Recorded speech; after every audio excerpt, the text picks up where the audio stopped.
मंच पर विराजमान मंत्रिपरिषद के मेरे साथी आनंदीबेन, नितिन भाई, कर्णावती महानगर के मेयर श्री कानाजी भाई, आज इस समारोह में विशेष रूप से पधारे हुए जल सेना, थल सेना और वायु सेना के वरिष्ठ अधिकारी, air marshal Shri KD Singh, major general Sanjeev ji, air marshal mister John, commodore Shri Utpal Vora, corporation के सभी पदाधिकारी, सेना के सभी जवान और इतनी विराट संख्या में पधारे हुए नागरिक भाई और बहनों,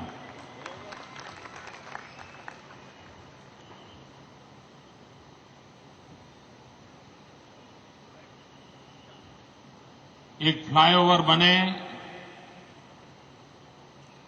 तो सुविधा बढ़ती है। आधुनिक जीवन में इंफ्रास्ट्रक्चर का अपना महात्म्य है और जिस तेज गति से गुजरात का विकास हो रहा है, शहरों का विकास हो रहा है, उसमें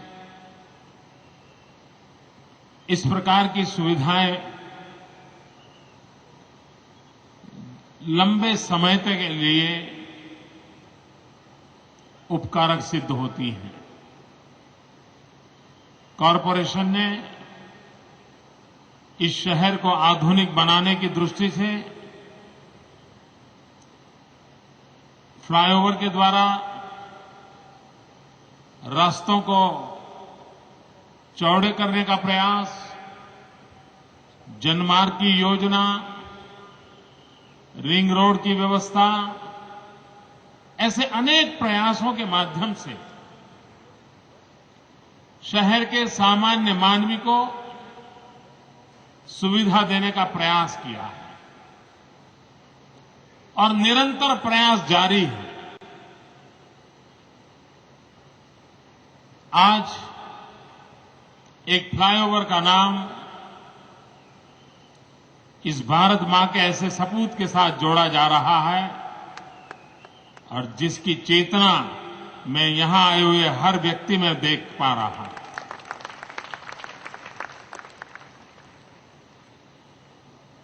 मित्रों, फील्ड मार्शल साम माणेकशॉ जी का नाम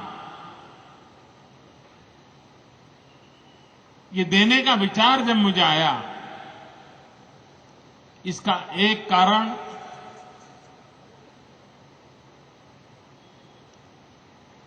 हर हिंदुस्तानी को उनके प्रति नाज रहा है। सेना के कई वरिष्ठ पद पर रहे हुए लोग आए हैं, सेवा भी की है, युद्ध का नेतृत्व भी करने वाले कई सेना के अधिकारी रहे हैं, लेकिन आजाद हिंदुस्तान में बहुत कम लोग हैं जिन्होंने एक वैश्विक छवि बनाई थी। उसमें फील्ड मार्शल साम माणेकशॉ का नाम सबसे ऊंचा है।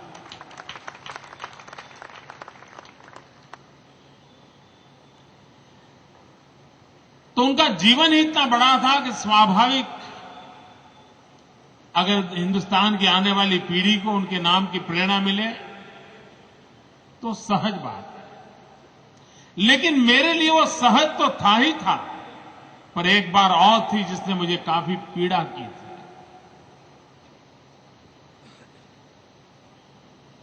फील्ड मार्शल साहब माणिक शाह जी अंतिम दिनों में कुछ दिन बीमार थे। वैसे वो आखिर तक सक्रिय थे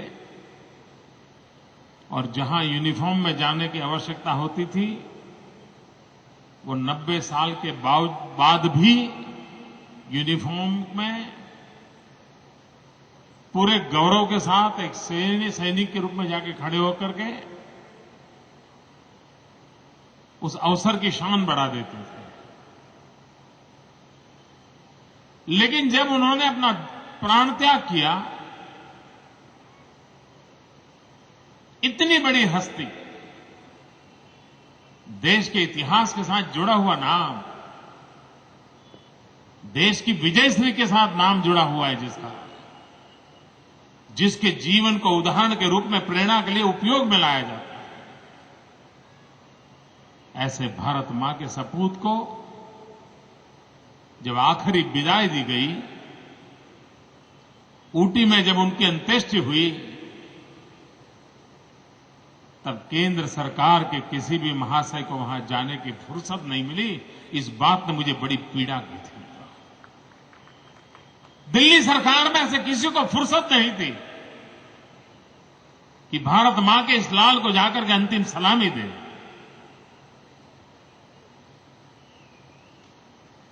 इस बात ने मेरे मन को बहुत पीड़ा दी थी और तब जाकर के मन में ठान ली थी कि अगर अवसर मिलेगा तो इस महापुरुष का सम्मान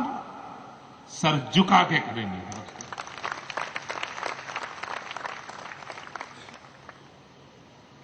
मैं देख रहा हूं जो जवान यहां बैठे हैं कितना गौरव महसूस करते हैं, एक नई प्रेरणा मिलती है।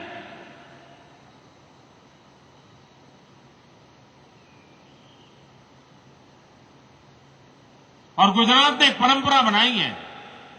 सारे हिंदुस्तान में गुजरात अकेला राज्य ऐसा है जिसने एक निर्णय किया कि सेना में गुजरात के जो जवान हैं, छोटा हो, बड़ा हो, अफसर हो, ना हो, लेकिन अगर वो सेना में सेवा करते करते,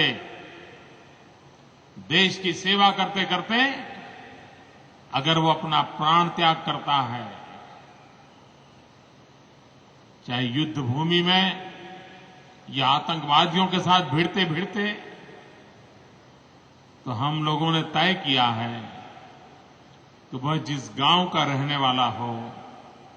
उस गांव के स्कूल का नाम हम उस शहीद के नाम पर कर देते हैं। और आज गुजरात के अनेक गांव हैं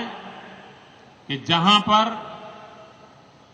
उस गांव के किसी जवान ने देश के लिए अपना जीवन दे दिया, तो स्कूल के बच्चों के लिए वो प्रेरणा का कारण बना है और सभी स्कूलों का नाम उस जवान के नाम जोड़ दिए गए हैं। मुझे याद है, हम पहली बार जब कॉरपोरेशन जीत करके आए थे, पहली बार भारतीय जनता पार्टी कॉरपोरेशन में शासन में आई थी, तब यहां का एक छोटा सा नौजवान 22 साल की उम्र,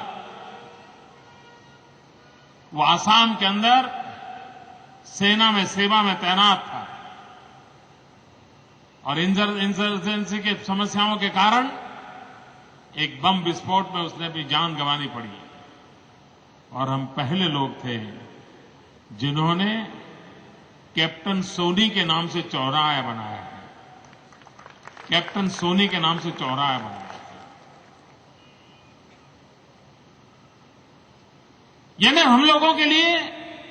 हम जिस पार्टी से ताल्लुकात रखते हैं, हमारे लिए देश सबसे ऊपर है और देश के लिए जीने वाले, देश के लिए मर मिटने वाले सदा सर्वदा हमारे लिए, हमारे सर आंखों पर रहते हैं और इसलिए आज ये गौरव करने का हमें अवसर मिला।